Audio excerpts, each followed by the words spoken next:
early 2018, an unholy union was forming, an abominable bond which would have serious repercussions, both for the couple and people in their close circles.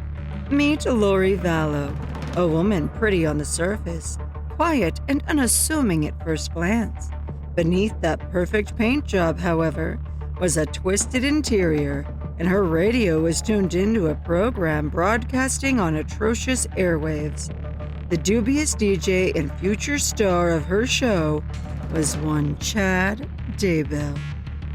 When Lori met Chad, she couldn't take her eyes off his amphibian exterior, and sparks flew faster than you can say LDS love.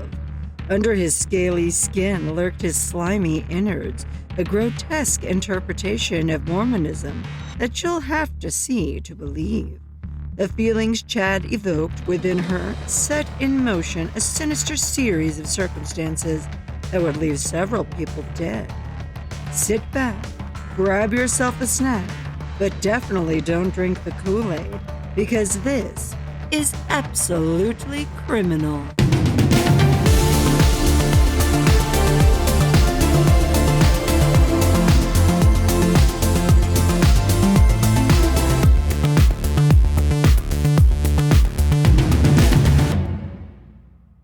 For as long as there have been preachers proclaiming the good news, there have been doomsayers spreading the bad news. The times, they are a-ending. Like mouthy moviegoers revealing a film's ending, end times espousers have delivered the ultimate spoiler. John Nelson Darby, a name I'm sure we all recognize as the father of modern dispensationalism, was an Anglo-Irish Bible teacher during the 19th century. His teachings revolved around the end times and the rapture. Unlike most ministers of millennium's end, Darby did not predict an expiration date. Harold Camping, one of the 20th century's most prominent apocalypse predictors, did inform his followers on exactly when the world would end, September 6, 1994. When Jesus failed to make the return trip on that day, Camping redid the math and revised the date of doom to September 29th, then to October 2nd. When 1994's prophecies fizzled, he made several more predictions well into Century 21, only to disappoint the masses again and again. Chad Daybell had calculated the universe's culmination date as July 22, 2020. The world didn't end on that date, of course, whether due to a virus, fire, or brimstone. In fact, Chad himself would survive Judgment Day in jail stripes, having been booked into the Fremont County Jail more than a month earlier. Not all of his followers and their family members would be so lucky. It appeared Daybell had sounded the death knell, either directly or indirectly, for several human beings in his orbit. Two of those lost souls had barely begun to live their lives and were at the mercy of a mommy's murderous and misleading beliefs. Lori Noreen Cox was born on June 26, 1973, in San Bernardino, California. She grew up in a family with two brothers, Alex and Adam, and two sisters, Stacy and Summer. Her older sister, Stacy, passed away at the age of 31 in 1998. Upon her arrest in 2020, Lori was on pace to obliterate Liz Taylor's record of the matrimony department. While all of Taylor's mates eventually died through no fault of her own, several of Lori's unions ended in murky circumstances. She first tied the knot in 1992 at the tender age of 19 with her high school sweetheart Nelson Yanes. Perhaps luckily for Yanes, the marriage was short-lived and they divorced without having children. While her second husband, William LaGoya, survived the nuptials, the couple had a son together they named Colby. They divorced after a few years together. Her first marriage in the new millennium and her third overall was to Joseph Ryan Jr. After they were bound in 2001, Ryan formally adopted Colby and the couple welcomed a daughter they called Tylee in 2002. They were also destined for divorce just 3 years later. The conjugal bond carousel continued revolving, and in 2006 she married Charles Vallow, the groom that gave her one of the names by which she's known today. Charles embraced Tylee as his own, and he was a good man by all accounts. Well, all accounts except one, that is. But put a pin in that one for now, as the marriage merry-go-round kept spinning. Following Mr. Vallow's untimely demise, she hitched up with a dumbbell named Daybell in the waning months of 2019. Chad Guy Daybell was born and raised in Provo, Utah. He was a member of the Church of Jesus Christ of Latter-day Saints and served his mission in New Jersey. After he returned to Utah, he attended Brigham Young University, where he met his first wife, Tammy Douglas.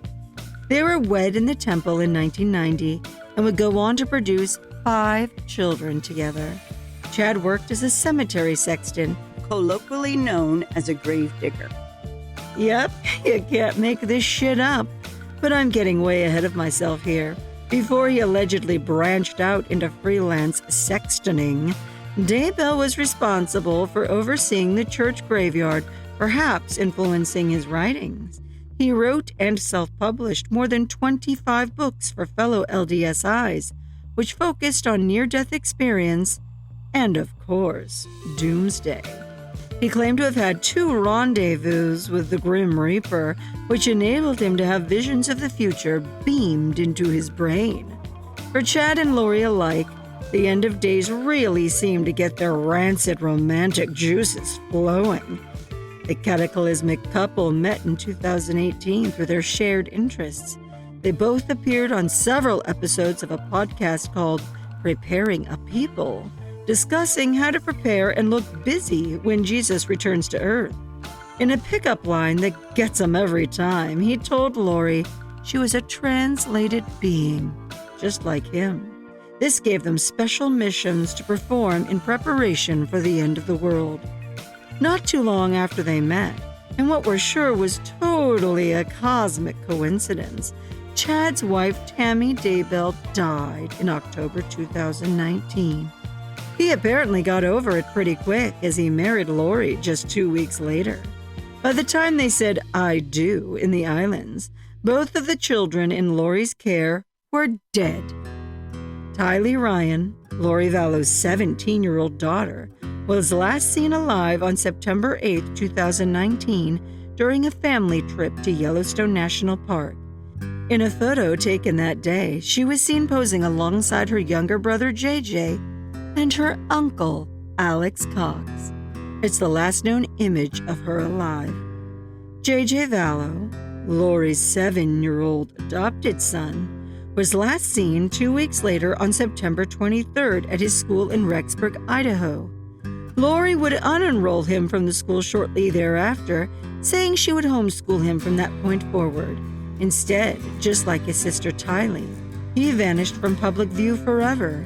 It's suspected that both of the children were done in by none other than their beloved uncle, Alex Cox. Alexander Lamar Cox emerged from an unholy uterus in 1968. He fancied himself a stand-up comedian for a time, and although he performed in several venues, his career never took off in any significant way. He would spend more time in jail cells than comedy clubs, as his criminal history was no laughing matter, much like his stand-up. In 2007, Uncle Alex was convicted of aggravated assault following an altercation with Lori's third hubby, Joseph Ryan. He served a 90-day sentence and was placed on 7 years of probation. He had a penchant for punishing his sister's partners, and the next one would not live to tell the tale. On July 11, 2019, he fatally shot Charles Vallow, Lori's 4th husband, in Chandler, Arizona. Cox claimed self-defense, telling police Charles battered him with a baseball bat. While we wouldn't blame Charles for taking a knock at Cox's noggin, there was no evidence this ever happened. The case was still under investigation when Alex himself died in December of 2019. According to the coroner, his death was from natural causes, specifically blood clots in the lungs, but the timing among the rising family body count shrouded his death in mystery and controversy, where it remains to this day. You'll recall that he was present on the day Tylee was last known to be alive, and it appears he may have been Sissy's personal hitman. He'd gotten away with dispensing of her penultimate spouse, and on the day JJ was last seen, Cox's phone records placed him on Chad Daybell's property. This detail would become important much later, due to what was found in Daybell's backyard. In November of 2019, the extended family of Tylee and JJ, particularly their grandparents, Kay and Larry Woodcock, were growing increasingly concerned. The children were unaccounted for, and their mother and her brand new beau were evasive and uncooperative. Lori's behavior had started to become increasingly erratic and concerning, and she had begun to echo Chad's bonkers beliefs. She claimed to be a supernatural being appointed by God and spoke of dark forces at work. And then there were zombies. In Chad and Lori's warped world, zombies weren't the shambling, undeaded creatures of popular culture, but rather living people they believed were possessed by dark spirits, the undesirables, according to their tandem delusions. A zombie was a person whose original spirit had been forced out of their body and replaced by a malicious spirit. Needless to say, this was not a mainstream teaching of the Latter-day Saints, but rather based on their fringe doomsday doctrine. Chad reportedly professed to be able to spot these sinister spirits within people and would label them zombies. Alarmingly, Lori began to refer to her own children, Tylee and JJ, as zombies.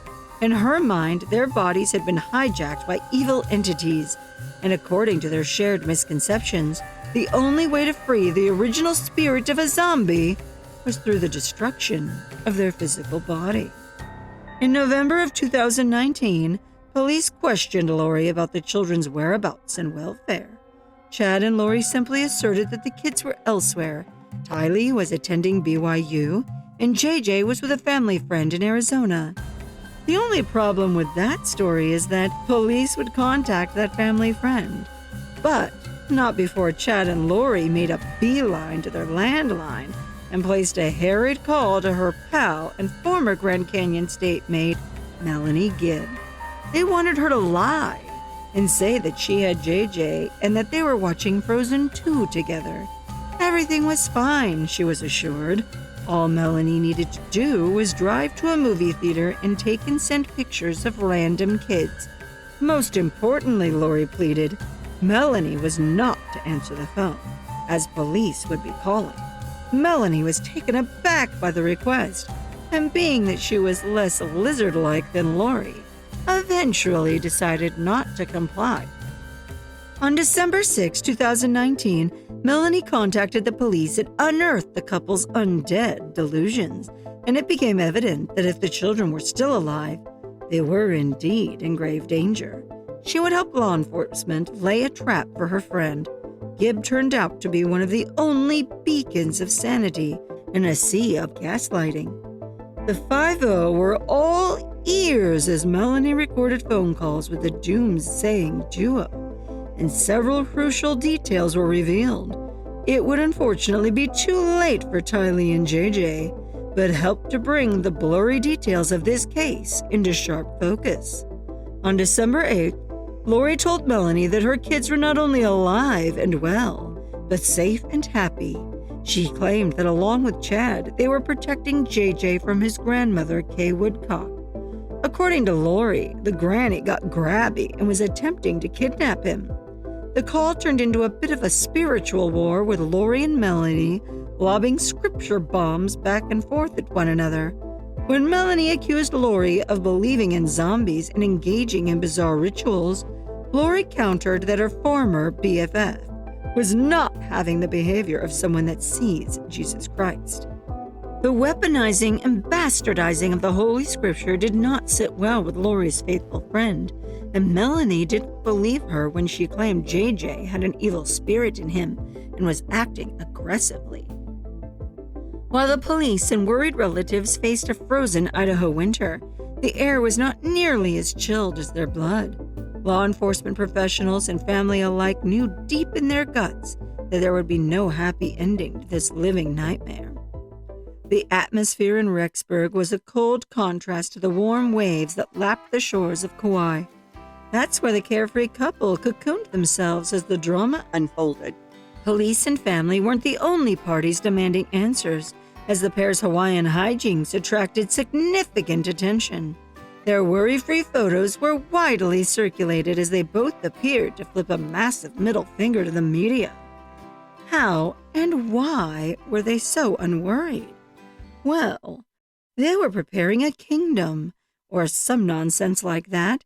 They believed they were among the privileged 144,000 warriors to lead during the last days. So now they'd rid themselves of the zombies holding them back. Whatever happened on this ball of rock was inconsequential. The world would be ending in under a year. Having hooked her fifth husband on November 5, 2019 on the island of Kauai, Lori returned with Chad to the mainland. On November 26, the Rexburg Police Department conducted that welfare check and were, of course, unable to verify the children's whereabouts.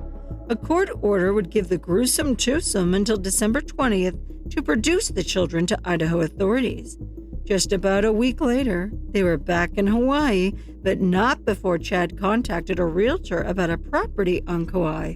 He incredibly informed the property manager that the Daybells were a clean couple, with no pets and no children.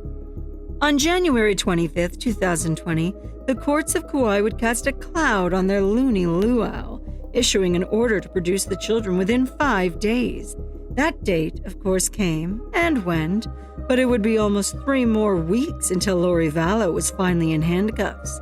She was charged with desertion and non-support of dependent children. That's what I'd call a good start. Lori's dutiful husband was in attendance as his warped wife initially fought extradition from Hawaii to Idaho. Her legal team also filed a request to reduce her bail, a Hail Mary that didn't connect, and she arrived back in Idaho on March 5, 2020. Her arrival was welcomed with a $1 million bond. Meanwhile, chin-challenged Chad was free to hop around the swamp. He too returned to Idaho, but under intense public and police scrutiny, he likely had few, if any, options to flee. Daybell was finally handcuffed and hauled in on June 9th. The public part of the spectacle, it seemed, had come to an end. All the couple had to do now was hold on until the second coming on the 22nd. We would have liked to be a fly on the wall of Lori or Chad's cell when the sun rose as expected on July 23rd. The beings that fancied themselves immortal were now trapped inside concrete and steel. And what could be worse for an undying deity than a life sentence?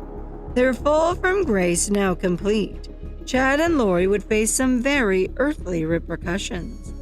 What prompted police to pinch the apocalypse preacher?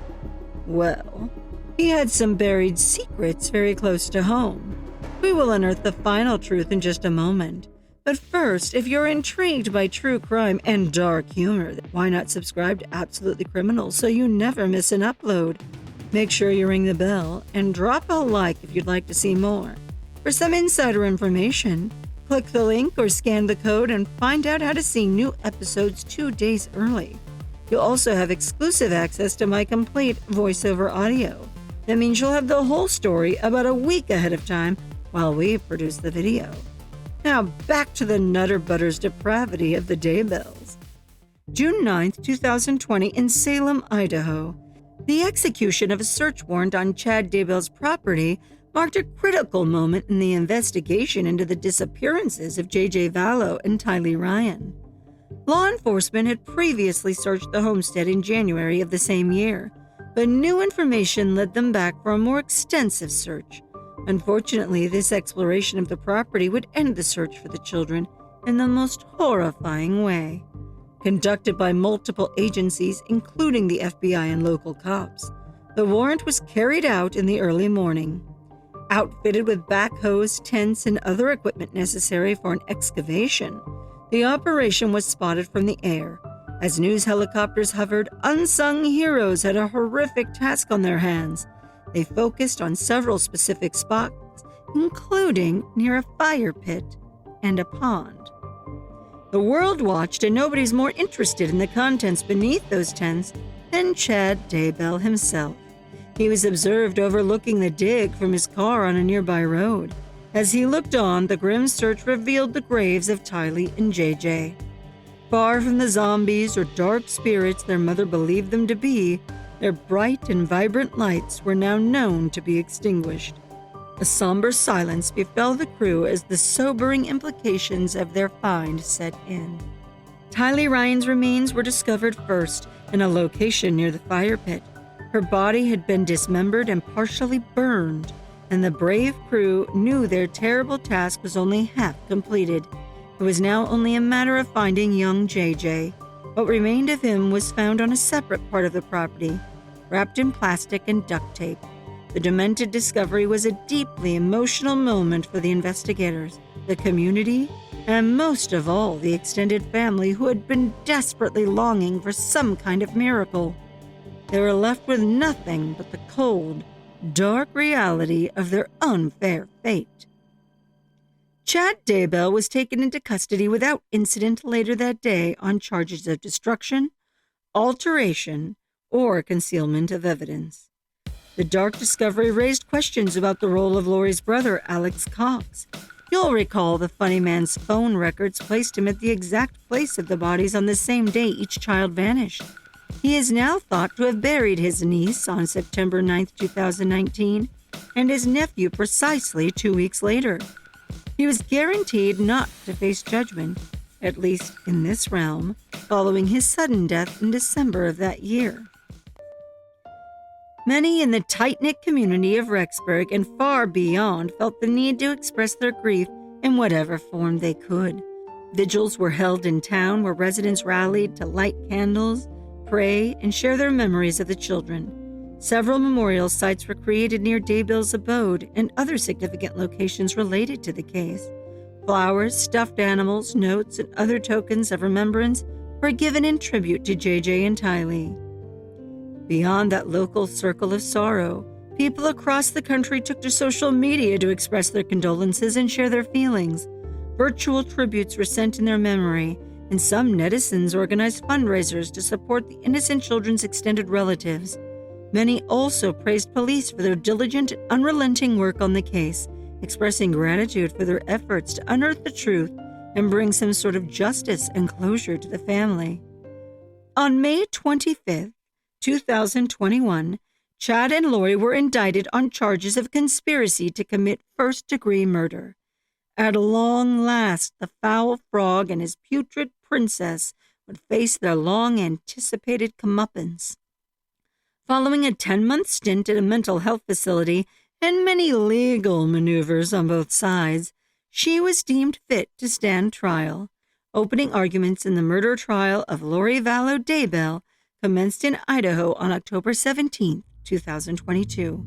In one of the most stunning, yet expected revelations during a prosecutor's opening salvo, it was revealed that Tamara Daybell died of asphyxiation, and the night before Tammy's tragic outcome, Lori had been on the phone with her false prophet and Melanie Gibb, the friend who would later come to see Vallow for the villain she was. And then there were the text messages. With Armageddon just around the bend, the carefree couple really let the words flow. Hundreds of text messages between the two were made public and cover an array of topics, from the practical to the demonic to 50 shades of cray-cray. These texting transcripts had it all, baby. It's July 23, 2019, with their feet planted in Idaho and their heads in Hawaii. Chad and Lori were planning tropical dreams and demonic schemes. You see, the couple were convinced Lori's kids were spiritually undesirable. The blonde believer began. Good morning, missing you. Didn't sleep much. Need you to check JJ. Weird stuff happened in the middle of the night. When you get home, check Tylee. She is being super sweet and helpful, and she cleaned her room. She got switched. Totally not her. Chad's response? Yes, she was switched. Please let me know when you can talk, and I will explain it. If you're not getting it, don't feel bad. We can't all be translated beings, some sort of demigods chosen to prepare our people. But take heart, faithful friends, as immortality isn't all it's cracked up to be. To be an enlightened being, you'll need to have a sharp eye and be good with numbers. That's what sets a goddess apart from the zombies. We see you there, zombie. Chad and Lori Daybell's bizarre beliefs, as presented on the record, revealed a complex and unique mix of religious and mystical elements. This stuff made our heads spin, but here's a quick breakdown as best as we understand it. If you thought your religious parent was a judgy McJudge face, get a load of this. The Daybells assigned every person a light or dark rating to designate whether that individual had made a contract with God or Satan. You may pause the video and make your choice now. Okay, so maybe you're not a zombie, but what if you were undead in your previous life? The calculating couple assigned people a number in reference to how many previous lives they had. You'll hear Chad referring to Lori's children by numbers in just a moment. But those were far from the only metrics by which they measured humanity. People were scored on a vibration scale, and those deemed as having high enough vibrations considered to have been translated, just like Frog and Zombie Princess here. And you can't hammer these harebrained themes into the heads of your brethren without keeping it like the Pope. The couple and their circle were part of a loose religious group that met to pray, drive out evil spirits, and seek revelations from beyond the spiritual veil. Though very, very loosely based on LDS theology, most church members would view them as extremists. And now here's where shit just goes right off the rails. Lori and Chad fancy themselves as divine beings with special powers. Lori claimed she could teleport between Arizona and Hawaii, while Chad reportedly had a portal in his home where he could receive revelations and travel to other realms. And finally, for your cult to survive, you're going to need fresh blood. One of their core tenets was drawing people in by friendliness and flattery. Okay, so now that you have the basics, it's about to get dark really quick. On July 23, 2019, dark and disturbing words were exchanged electronically by Chad and Lori. Hauntingly, he wrote, "One question. Do you want me to cause pain yet to those 2 3s you're riding with?" Lori responded to the cruel code referring to her kids texting. "Probably hold off then till we arrive. They will be a mistake to deal with, but I'll text you if they start acting up and we can zap them." Easy peasy. Just 1 week later, on July 30th, the encoded dialogue continued with Chad writing, "Tammy is very close. Her percentage has fallen steadily since Hiplos left. It is encouraging."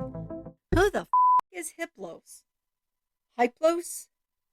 Yeah, we have no idea. Lori, however, knew exactly what he was saying and asked, "What is the percentage now? What is JJ's too?" This possibly referred to the zombification of Tammy Daybell and JJ Vallow, as inferred from Chad's response. He typed, "Tammy is at 3, JJ is at 2. Both are being heavily shielded to stop intruders." The words that sounded like a murderous Magic the Gathering session were undoubtedly signaling that their family's numbers would soon be up. But their way of life wasn't all math and religious rules and regulations. They got horny. On that same evening, Lori gushed. "Okay, still feeling hot for you. Yes, we might need to release a little steam when we talk." As the calendar turned to August, there was a more demonic drama. As Lori wrote of her daughter, "She is asleep. She put a bunch of holes in the walls and doors, definitely had demons helping her. Probably 1,000. And then, are both so tired of taking care of demons. We are weary. Please ask the Lord to take them." The chilling exchanges were sadly a forerunner to a funeral. October brought the shocking news of Tammy's death. Chad texted to Lori. The short version is that she has been switched. Tammy is in limbo, and level 3 demonic entity named Viola is in her body. And just when you thought it couldn't get any worse, A very dark set of texts occurred on August 10, 2019, as the couple discussed a plan to take the children. Lori began the disturbing discussion writing, "Please check JJ. He just woke up saying crazy stuff and won't go back to sleep. He's talking to Blake. It's weird." JJ is still JJ. I am told his spirit recognizes Blake as evil and is unsettled by him. He's better. He was just up talking nonsense for like 2 hours last night. I'm sure they were bugging him. Is he at 0 yet? I miss you. Yes, he's at 0. He probably was partly through the veil, talking to people, both light and dark. Do you think there's a perfectly orchestrated plan to take the children? We just have to wait for it to be carried out. I feel lost, like I should be doing something to help. There is a plan being orchestrated for the children. I was shown last night how it fit together, but it has been taken from my mind, of course. It actually feels good about JJ was talking to the real Blake, getting close. I sensed he was barely attached to his body. They continued with expressions of love and longing, mixed with cryptic references to their beliefs and plans. Wish I could see with you and be cheek to cheek. I seriously cannot stop crying. I was allowed to feel my own emotions I will experience as you sing to them, and the love, admiration, and reverence I have for you is indescribable. Everything we do is going to be spectacular. The texts were used in trial to shed light on the mindset and abominable actions of the pair, leading up to the tragic deaths of J.J. Vallow, Tylee Ryan, and Tammy Daybell. Within a span of just under a month, 3 innocent people they thought of as lesser beings were gone from this realm. The data didn't deceive, and neither did the DNA evidence, linking Lori Vallow to the crime scene. Evidence collected during JJ's autopsy, including hand swabs, fingernails, teeth, and the duct tape found around his body. She also collected hairs and fibers from the tape and tested several hand tools owned by Chad. Blood and charred flesh were found on some tools, and the DNA profile matched that of Tylee's. When forensic scientists scoped out the fingerprints, they found something shocking. Uncle Alex's hands had been on the black plastic bag covering JJ's body, the same Alex Koch that dropped dead about 6 months earlier. The self-proclaimed comedian was enjoying the last laugh, but not the last word. That would come on May 12, 2023, seeming so far removed from the epic tragedy that mesmerized the media. The juries were instructed to retire to their jury room one last time. At 3:41 p.m., the courtroom was quiet as the verdict was about to be read. Conspiracy to commit first-degree murder of Tylee Ryan and grand theft by deception. Answer, guilty. First-degree murder of Tylee Ryan. Answer, guilty. Conspiracy to commit first-degree murder of Joshua Jackson Vallow and grand theft by deception. Answer, guilty. First-degree murder of Joshua Jackson Vallow. Answer, guilty. Conspiracy to commit first-degree murder of Tammy Daybell. Answer, guilty. Grand theft. Answer, guilty. Dated this 12th day of May, 2023, signed by the presiding officer. Lori Vallow Daybell was found guilty of killing her 2 children and conspiring to kill her husband's first wife. The sentence was her life for their lives, in a way. She will never see freedom again, but will the extended families ever see closure? Time, as always, will heal and eventually tell. At her sentencing hearing, Lori had the right to speak on her own behalf, and boy, did she exercise that right. She began by quoting passages from the New Testament, specifically John chapter 8, verses 7 and 15, using them to make a point about judgment. She assured everyone that Jesus knows and understands her, and insisted that no one was murdered in the case. The deaths could have been accidental, intentional, or due to medication side effects. In John chapter 8, verse 7, Jesus says, "He that is without sin among you, let him first cast a stone at her." Then in verse 15, Jesus says, "Ye judge after the flesh. I judge no man.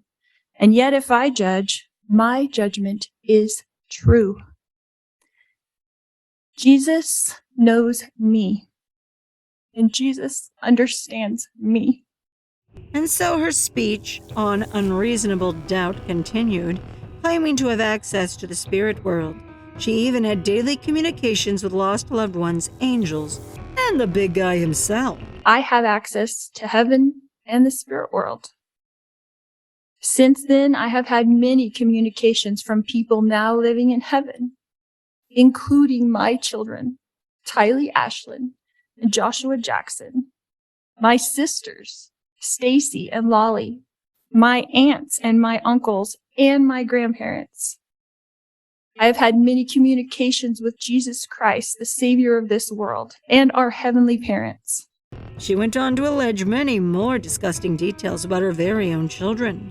They visited her, she said, and so did Tammy Daybell, who had apparently put all this behind her. I know for a fact that my children are happy and busy in the spirit world.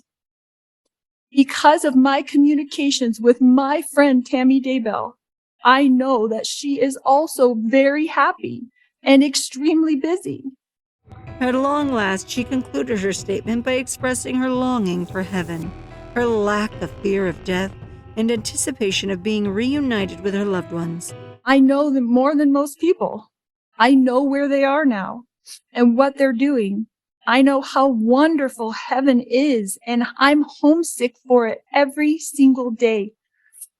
I know we all lived in heaven before we were born on earth, and we were all adult spirits in the heavenly realm. We chose to come to earth as mortals. Lori turned her good book into a demented catechism of murder and madness. As I stood in heaven, I did not want to go back. I thought they would be fine without me because I was peaceful and I was happy and I was home. But then I was told by Jesus that I needed to go back and complete things that I had covenanted or promised to do before I was born. This caused me a lot of distress because I knew heaven was my real home. This confusing case, which has also been featured in a Netflix true crime documentary, left a trail of questions and a legacy of sorrow. The world watched as justice, at least in this realm, was dealt out to Daybell. Lori is now free to live within whatever reality exists inside her own head. For Absolutely Criminal, I'm Tiffy Lou. Thank you for making it to the end, and please don't forget to hit the like button like you own it. Subscribe so you don't miss a thing, and until next time, let the darkness come alive. We have some cool merch at our store, tiffylou.com. Hey, that's me! One last thing, now is a good time to binge watch seasons 1 and 2 of Absolutely Criminal, or this video that our AI overlords have decided you must watch next. Please don't disappoint the overlords. Love ya.